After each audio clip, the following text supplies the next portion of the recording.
Hey everyone, Luke here. I'm at the Fly for Life Expo, and I'm in the Fly for Life Museum with my good friend Jack Tracker. And Jack, we're sitting at his display that he's created here for the expo. And I'm going to zoom around with the camera here just a little bit. I just want to give a sneak peek because we want people to come up here and actually look at this and walk through the museum. And we kind of laid it out that the airships, of course, that was the first attempt at men's powered flight. And then we progress on to early aviation pioneers, and we have women in aviation and then military aircraft and on around to some civilian stuff. So kind of a progression as you walk through here. And we hope that you learn something about real aviation history and also see some things as possible in Second Life as far as aviation, because, your imagination is the limit here, and what you can do, what you're going to see here, especially in Jack's display. He's got some pretty cool and wild stuff. So the purpose of this expo, of course, then is to bring awareness and raise funds for Relay for Life. And we do this for Relay for Life of Second Life, and our team is called Fly for Life, since we are aviators, and we love aviation, and we also want to help people fight cancer. And Jack has an interesting story. Jack, how you doing? I'm good. I'm good. That's good. You're looking good, man. And Thanks. I'm loving your display here. So Jack has quite a story to tell. We'll come back after he tells his story and talk a little bit about his display here. But I want to talk, since our main focus here is to bring some awareness to cancer, the fight against cancer, and maybe some ways. Maybe you're fighting against cancer right now, or know someone who is, or maybe you just want to help out. And there's a lot of ways that you can do that, but we're going to get some information from Jack here. He's got a very interesting story. I was up here looking in the museum the other day, checking out all the displays, and he has a box over in the corner of his museum, or of his display back in the corner, and I clicked on that, and it's Jack's story. So I asked Jack if he would be willing to share that story with us here, and he said yes, he would. So, in hopes that it can help some other people. So, Jack, can you share your experience of being diagnosed with cancer, and how'd you react when you found out? Well, it came about in an odd way, as it usually does. I was having no ill effects from the cancer that was growing in my body, but I had a pain in my lower back, and I thought, oh, it's the kidney stones again. And I called my doctor and I said, Jason, I think I've got kidney stones. Get in here. He said, we'll do a scan and we'll know. So I went in, got a scan, and he called me on my cell phone a couple days later. And I was in a pharmacy getting a prescription filled. And he said, yeah, you got bilateral renal stones. You got a big gallstone, and I'm concerned about the mass on your pancreas. I went, wow, a mass on the pancreas is never good news. Mm-mm. And it is. Another girl behind the counter started to cry. I said, whoa, hold the phone, Jennifer. We don't even know what this is yet. Let's just hang on. So I went in. They did what's called a needle biopsy. They go in through between my ribs into the pancreas, and they take a hollow needle and pull out a section of Mm-hmm. that mass and do a biopsy. And it was pancreatic cancer. So I thought, wow, this is not a good thing. And we immediately, the wheels kind of get kicked into motion. You get put in touch with the people you need to work with. And one of them was a surgeon who was up at OHSU, which is Oregon University up in Portland. It's Mm-hmm. a hospital university, and he's one of the top guys on the West Coast, fortunately. And when I went up to see him, he said, look, the cancer board has looked at this, and you're not a candidate for surgery. Mm. Not too close to the aorta, which is too dangerous. And I said, but I've got a plan. He said, what I want to do, he said, I want to put you on chemo and I put you on radiation. I want to shrink that tumor to where we can operate. You know, sounds good to me because I don't have any other plan. So, you know, I'm shooting blind. And I came back down to Southern Oregon, where I live, and met up with an oncologist, and she sat me down and we talked about putting me on a regimen called, what's the name of that stuff? Anyway, it's a very potent chemotherapy. And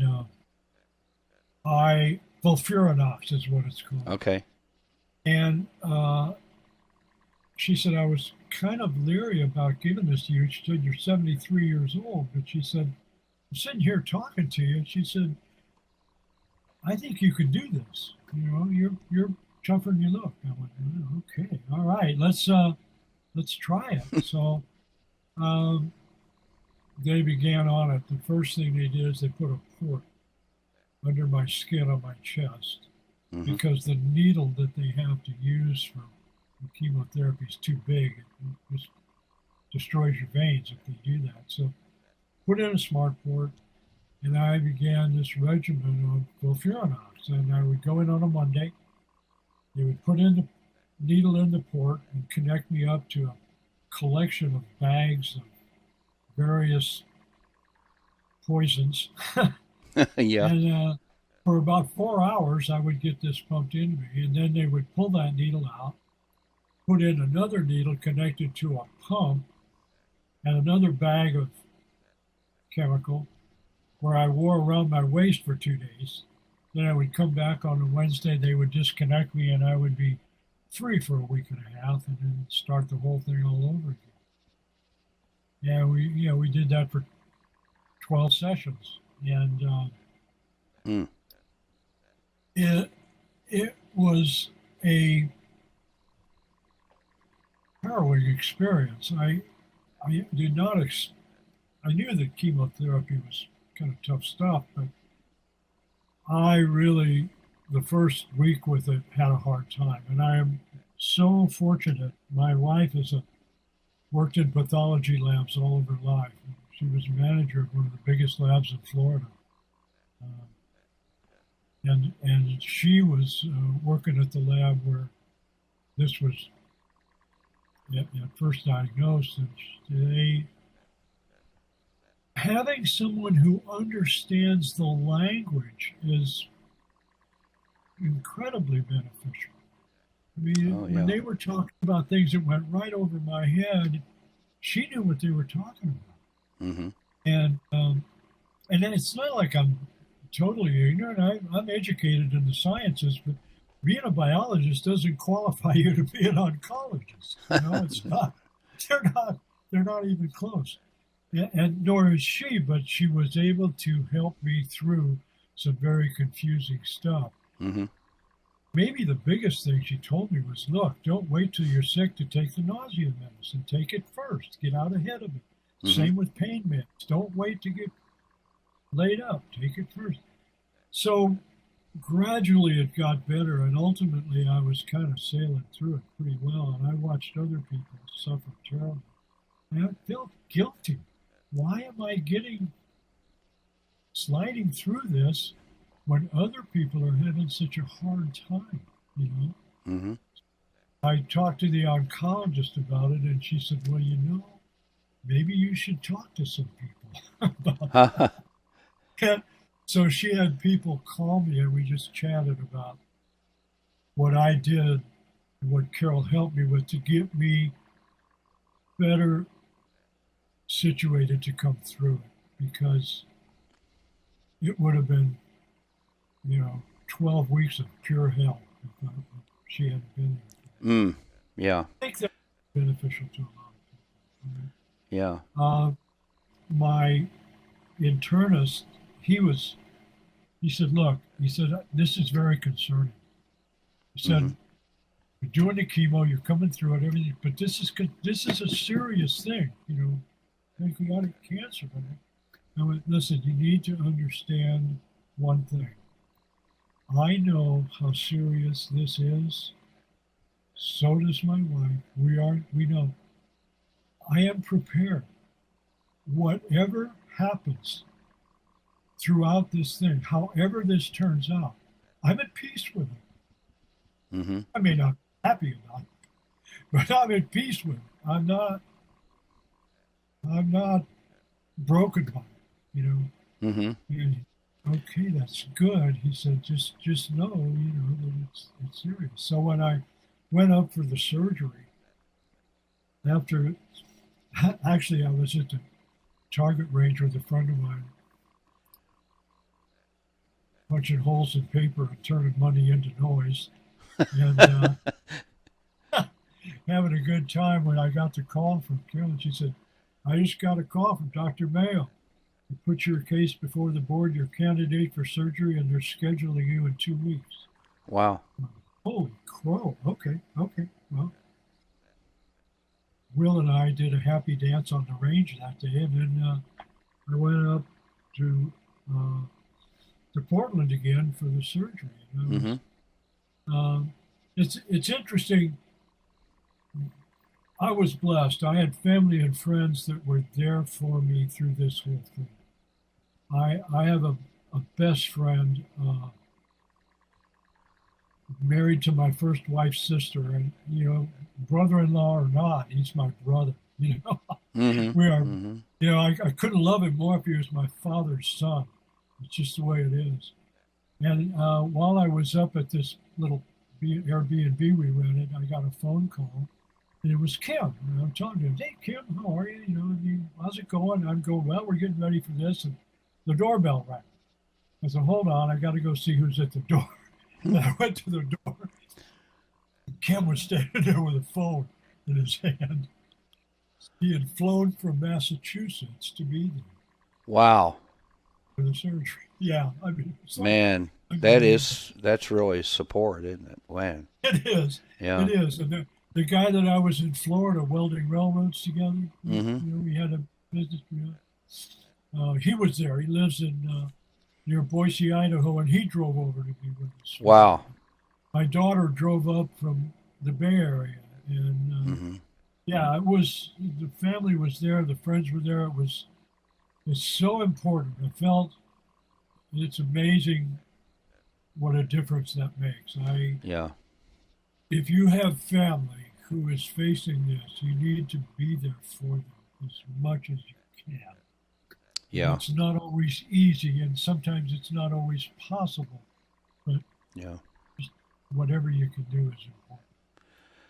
Yes, So that's so true. Yeah, yeah, as you well know. I mean, you've been through it too. Yeah. So went in for surgery. You know, it was easy for me. I was out of it. Yeah. Right. I didn't know what was going on, and but it was 14 hours. Wow. The surgeon Wow. and his buddy went through 2 surgical teams on that floor, Mm. and he came out. He said, "Don't tell any of his family to go anywhere till I get up there." So it took him about 30 minutes to get cleaned up and spruced up, and he came out. And he said, "Look," he said, "I don't know what to say except this went better than I could have expected." Wow. He said, I feel supremely confident that we got every bit of cancer that was in that man's body. It's gone." And, you know, of course, we're very happy. And then I found out about it the next day when I woke up. Mm-hmm. And of course, that's, you know, good news, but that's never the end of the story. You know? That's true. Yeah. It's never the end of the story. So from there, they sent me home 10 days later. Now, the Whipple surgery, I don't know, people may not know what that is. They literally open you up from below your belly button to your sternum. And they took most of the pancreas out, piece of the duodenum, anything that looked even remotely suspicious. They said nothing is we can see is metastatic, but we're not taking any chances. Mm-hmm. So I'm missing a lot of parts and pieces. Yeah. And then they stitch you back up, and that changed me. That surgery changed me more than anything. Mm-hmm. I was eating 3,500 calories a day and losing weight. Wow. Because I was unable to assimilate enough of the food that I was taking in Mm-hmm. into nutrients that my body needed because of all that had been done inside of me. So I went from being a 325, 320 pound blacksmith with big bulgy muscles everywhere to 144 pound scarecrow. My physical therapist said, "God, you look like a refugee from Auschwitz. What, how did you lose that much weight?" So then we started having to try to put some of that back in. Well, how do you do that if you're not assimilating the nutrients? Well, one of the things that happened is I've been a bird hunter all my life, and I had a great bird dog, a Labradoodle, Mm-hmm.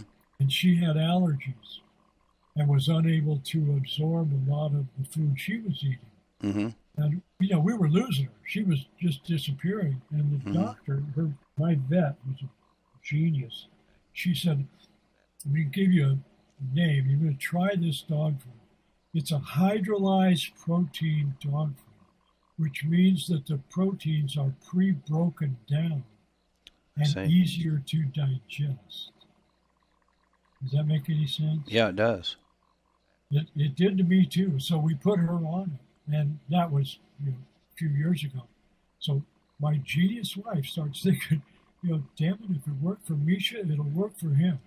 So she got online and she started poking around looking for a hydrolyzed protein. We found a powder. And guess who this is made for? Guess who uses this? The big bodybuilder types. The Arnolds, they take in huge amounts of protein and they supplement it with this.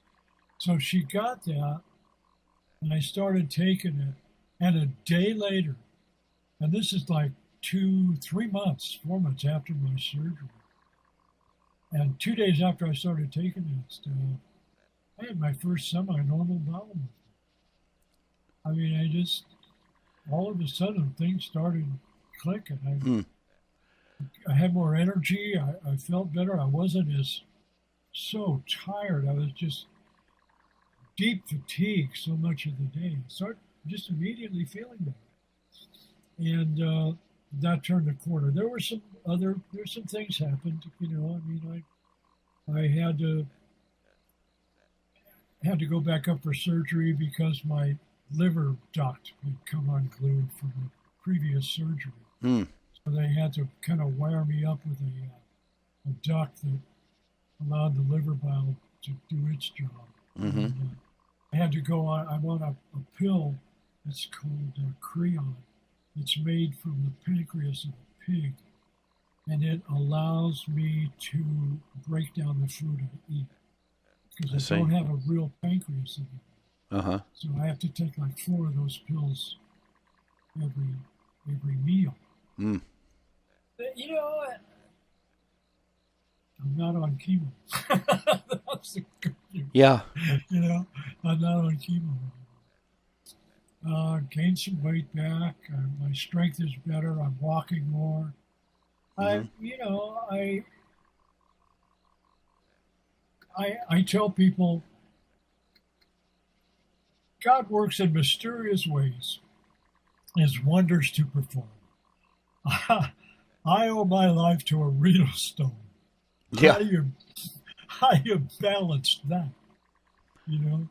It's because of a renal stone, they found my cancer at stage 2.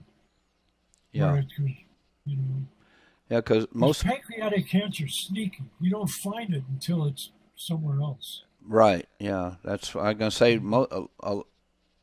Survival rate for pancreatic cancer is not too high, is it? I mean, because they don't find it. No, no. And I'm my oncologist's current record. really, yeah, I bet. Yeah. I can imagine. Yeah. So I was looking down here through my questions, Jack. You've answered most of them. You know about how your family supported. I mean, this was good. This is really good. I'll And teach you to get me started. yeah, no, that's good. I'd just as soon you talk and me not have to say anything because this is really, really good stuff. And some advice that you would give to someone that's just been diagnosed with cancer? Can you kind of said that throughout your whole thing, but what would you do? Okay, I've just been diagnosed If I had with to cancer. sum it up, Yeah, what would you tell me to do? take heart. Take heart. It's not over till it's over. And nobody knows what's around the corner on what they can do for you.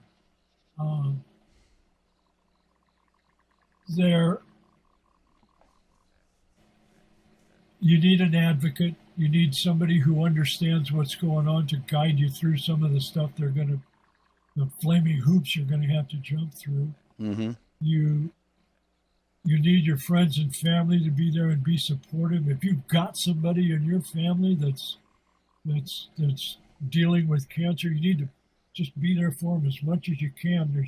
There's no way for me to explain how important it is to feel that support. It's very important. Yeah, I just can't imagine having to go through something like that without support there, you know, on your own. Oh yeah, I know. So yeah. And you know, we're fortunate that we live in a country where we take care of each other the way we do. There are a lot of places that would have said, man, this guy's too old to put this kind of effort and money into him. Yeah. You know, in other parts of the world.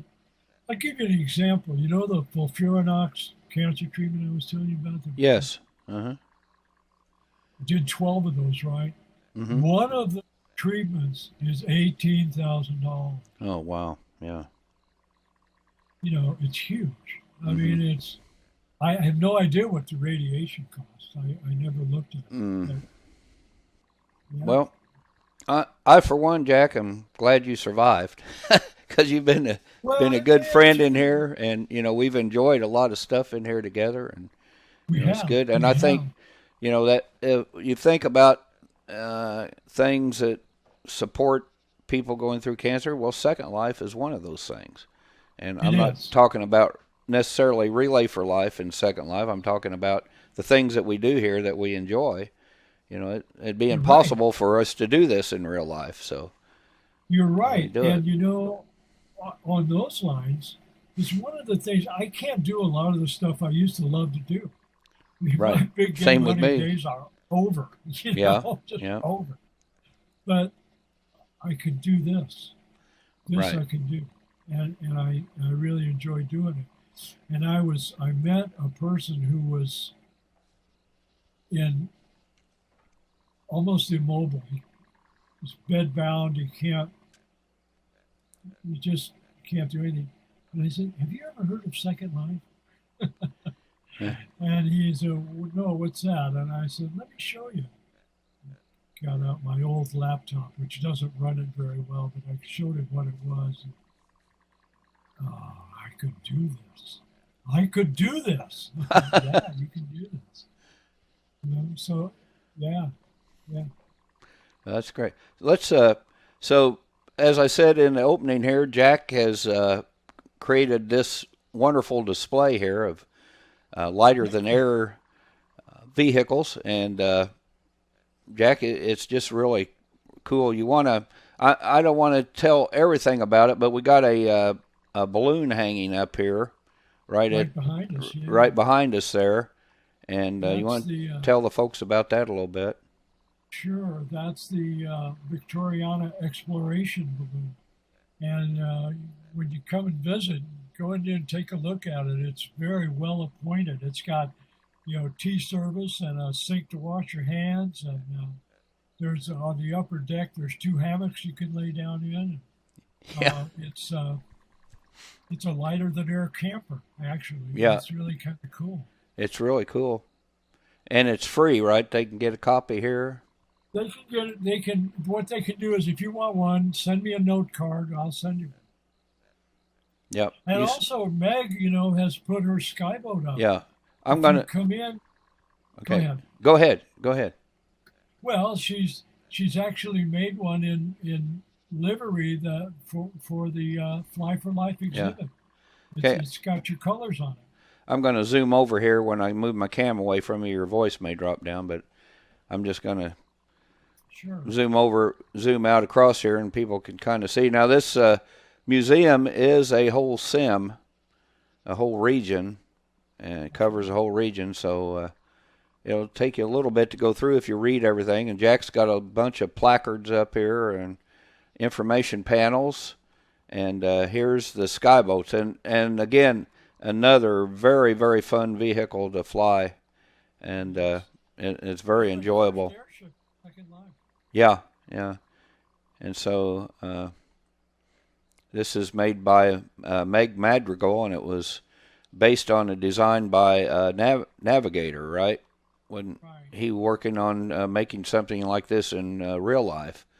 But you can get it, and this is the Relay for Life version that Meg has made to give away here, and she's told me several times how glad she is that we're doing this, to help support the fight against cancer. So, and coming back now to the table here, and I'm coming back by the Terra airship, QB Terra, and that's one of my. What is that thing? Wendy made that like 200. No, that's not a QB Terra. Oh, that's not a QB Terra. No. Okay, I thought. Okay, I see. I'm sorry. Yeah, I see that. It looks a lot like, I got a QB Terra that I still fly. I think he made that back in 2008 or something like that.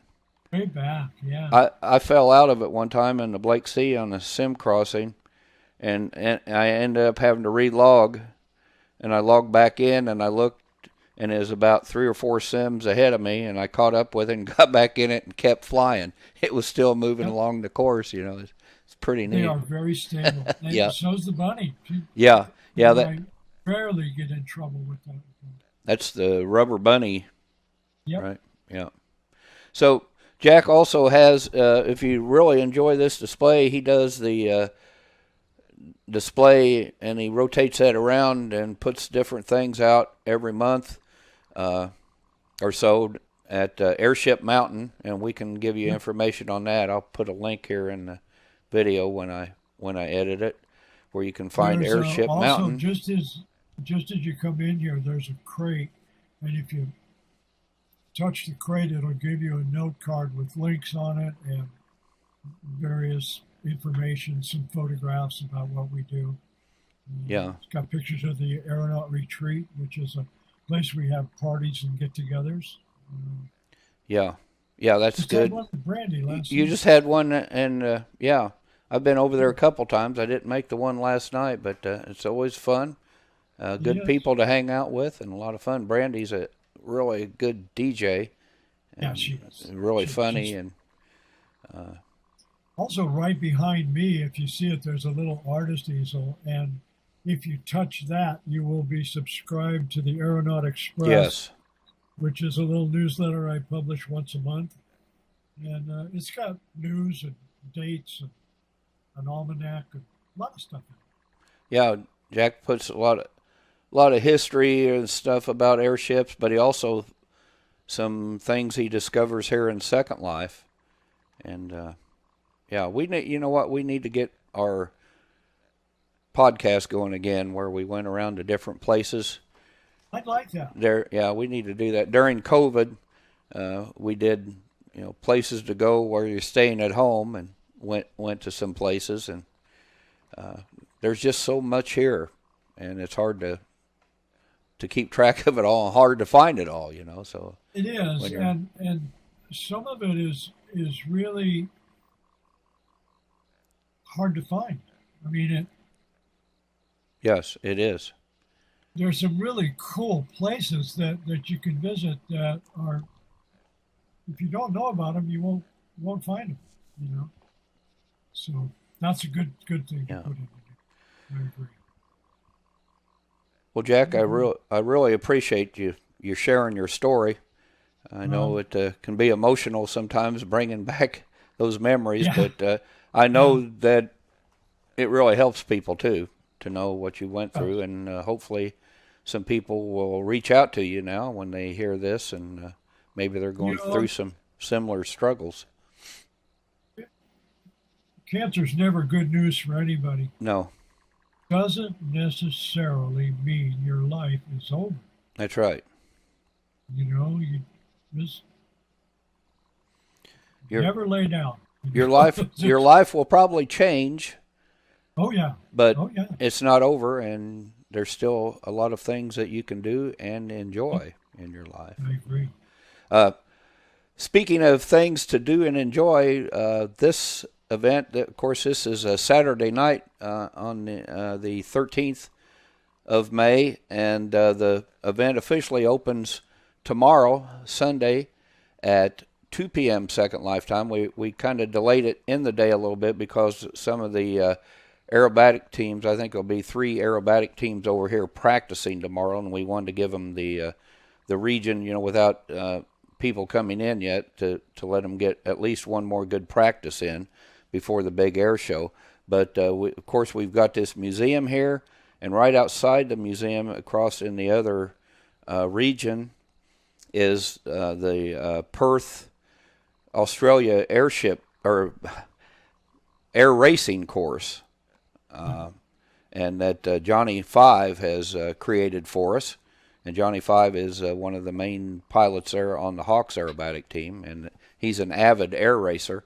And it's a pretty difficult track. I've tried it. I can't get the times that some of them, the better and younger pilots, have posted. Age does make a difference in some of these things with reaction time, I think.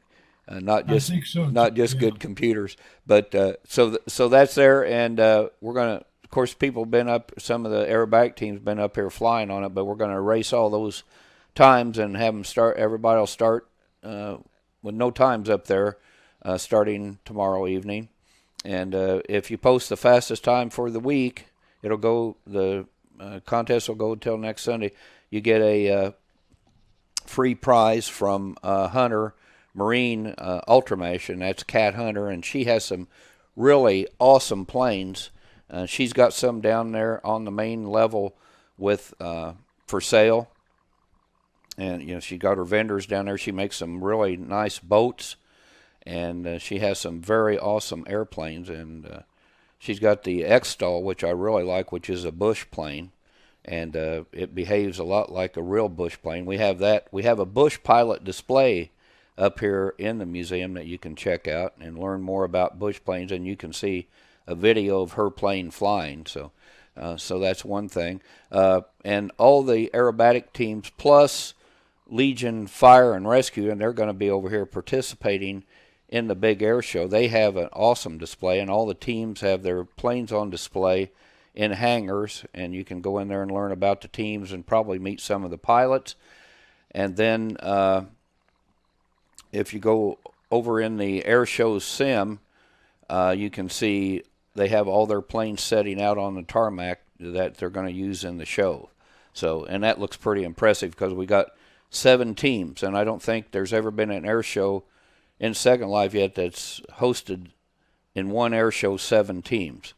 And so we're really keeping it moving and try to keep the delays in between the shows. So when one team's landing, the next team's going to be taxiing out to take off. So it's going to keep moving, and they'll be doing 30-minute shows. Each team will do a 30-minute show, and it's going to be great to watch. These are Linden event sims, and we have the capacity set up on this sim that we're setting on here to 170 avatars, I think. The other one we don't have as many because that's the show sim, but where the pilots will actually be performing. And it's supposed to be 20% more, higher performance on these. From my experience so far, I think it's even a little better than that. And so, the pilots, I've just got nothing from good reports from all the flying that's been done here, and low lag, and just good response from the aircraft. So that air show will start at 9 a.m. on Sunday morning, the 21st. I'll be doing some more podcasts with the pilots from the aerobatic teams, and also Jim from Relay for Life. She's the lead for the season lead for Relay for Life this year, and she's going to be over here. We're going to do an interview with her on Wednesday. I believe that's at 1 p.m. on Wednesday. I have to check my calendar for sure. So, and then we're going to interview all the pilots, and we have entertainment over here just about every evening. There'll be some music in the outdoor stage, and on Saturday night we got the big entertainment with Billy Bob's band's going to be here, B Flat Unplugged, Calica with her particle show. And we got DJ Zach Friller here on Saturday night, and we got a new DJ coming in, Violet, and the World of Music with Violet, and it's going to be really cool. That's on that a week from today, Saturday. So lots of stuff going on here, and lots of information about Relay for Life and about cancer around. As you move around the sim, you're going to be reading things. And we have the kiosk set up, and we ask that if you can find it in the kindness of your heart to make some donations in those kiosks. All the people, the occupants of the hangars down there are in a contest. So whichever hangar gets the most donations in their kiosk will win a cash prize. So they're working hard to promote the show and get people over here to help support the fight for cancer. So that's my little 5-minute advertisement for the event, and I'm going to let Jack have one last word. Jack? Wow. I'm so pleased to be here for this. This is going to be so much fun. Aside from doing the good work that it can do, this is just going to be fun. It is. I'm excited. We've already had a blast here, and the aerobatic team's here hanging out and flying, and Sure. There's been people here since we opened it, the builders in there, and there's been people here all the time working on things and just hanging out. And That's true. So that's what we want next week. You're going to have one of my favorite groups here, the Anemone Wingwalkers. Yep. Is that true? Yep. You're going to fly my good friend Flo around. Yep. I'm her pilot. She flies on my plane, so she's taking her life in her hands here. But yeah, she's cool. Oh, I love Flo. She is too. cool. Yeah, she's very cool, and she put that team together, and they got a special that they're going to do too before we fly. The wing walkers are going to parachute in. Oh, cool. So they've got a purple C1, no, not C-130, DC-3. They got a purple one, and they're flying. They're going to fly it, and we're going to jump. Well, I'm not going to jump out. They're going to jump out of it, but and the wing walkers open the show, so they'll be the first flight. Right. And I'll be sending out some information about the whole thing tomorrow, and with the landmarks and everything, so people can come in and just have a good time. That's what we're wanting, and help support this worthy cause. It is a worthy cause. Jack, thank you, my friend. Thank you. As I've told you before, and I've told some other people, if I see you in the airport, I'm not going to say hi to you because I don't want to be in jail. Okay, Take care, Jack. Thanks Take again. care, Lou. Bye. Bye-bye.